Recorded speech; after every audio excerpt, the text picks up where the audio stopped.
Hi friends, இன்னைக்கு நம்ம காரசாரமான கடப்பா கார தோசை எப்படி செய்யறதுன்னு பார்க்க போறோம். எப்பவும் சாப்பிடுற நார்மல் தோசையா இல்லாம ஸ்பைசியாவும் ரொம்ப காரசாரமான டேஸ்ட்ல இது ரொம்பவே சூப்பரா இருக்கும். கண்டிப்பா ட்ரை பண்ணி பாருங்க फ्रेंड्स. இன்னைக்கு இந்த சூப்பரான தோசையை ட்ரை பண்ணி பார்த்துட்டு எப்படி இருந்துச்சு இந்த கமெண்ட் செக்ஷன்ல சொல்லுங்க. வாங்க வீடியோக்குள்ள போகலாம். ஃபர்ஸ்ட் ஒரு ஜார்ல 7 பல்லு பூண்டு எடுத்துக்கலாம். அடுத்ததா 3 டேபிள்ஸ்பூன் அளவுக்கு பொட்டுக்கடலை சேர்த்து இது நல்ல ஃபைனா அரைச்சு எடுத்துக்கலாம்.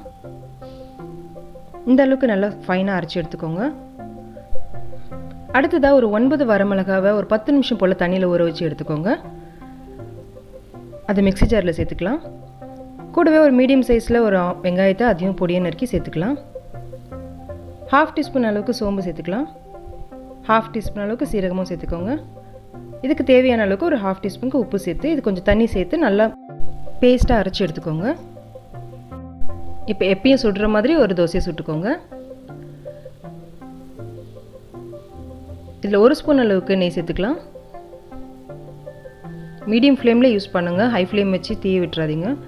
இப்போ இதை திருப்பி போட்டு ஒரு 30 செகண்ட் அளவுக்கு மட்டும் வேக வச்சுட்டு திரும்பவும் திருப்பி போட்டுக்கோங்க.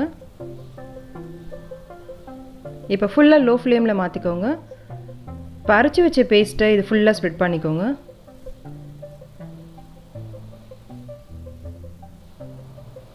இப்போ தேவைப்பட்டுச்சுன்னா நெய் சேர்த்துக்கோங்க. இப்போ அரைச்சி வச்ச பொட்டுக்கடலை பொடியை மேலே ஃபுல்லாக ஸ்ப்ரெட் பண்ணிக்கலாம்.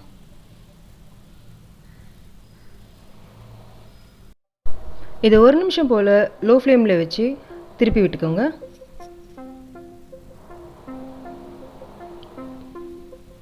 அவ்வளோதாங்க, சூப்பரான கடப்பா கார தோசை ரெடி ஆகிடுச்சு.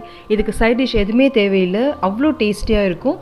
கண்டிப்பாக இது ட்ரை பண்ணி பாருங்கள் ஃப்ரெண்ட்ஸ். ரொம்ப டிஃப்ரெண்ட்டான டேஸ்ட்டில் ஸ்பைஸியாக இருக்கும்.